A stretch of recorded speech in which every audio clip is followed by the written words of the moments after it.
வணக்க நண்பர்களே, அம்மா என் தெய்வம் சேனலுக்கு அன்புடன் வரவேற்கிறேன். நம்ம இந்த காணொலி பதிவில் இன்றைய நாள் சிறப்பு குறிப்புகளை தான் பார்க்க போகிறோம். முன்னாடி பதிவுக்கு போகிறதுக்கு முன்னாடி இந்த பதிவு உங்களுக்கு பிடிச்சிருந்தால் இந்த வீடியோக்கு லைக் கொடுத்து உங்கள் நண்பர்களுக்கு அதிக அளவு ஷேர் பண்ணுங்கள். உள்ள கருத்துக்களை நமது கமெண்ட் பாக்ஸில் பின் பண்ணுங்கள். உங்களுடைய சப்போர்ட்டை எங்களுக்கு கொடுக்க நண்பர்களே. அதே போல் புதிதாக பார்க்கும் நண்பர்கள் நமது அம்மா என் தெய்வம் சேனலை சப்ஸ்கிரைப் செய்து கொண்டு வீடியோ பாருங்கள்.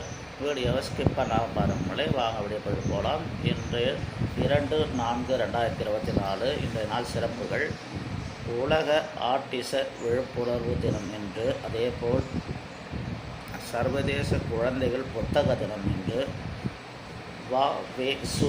ஐயர் அவர்களின் பிறந்த தினம் இன்று தான் நண்பர்களே. இது போன்ற பயனுள்ள தகவலுக்கு நம்ம சேனலை ரெகுலராக ஃபாலோ பண்ணுங்க. மேலும் ஒரு நல்ல வீடியோவில் சந்திப்போம். நன்றி, வணக்கம் நண்பர்களே. அதே போல் நமது வீடு வாசல் போகிற சேனலையும் வெள்ளக்கட்டி சேனலையும்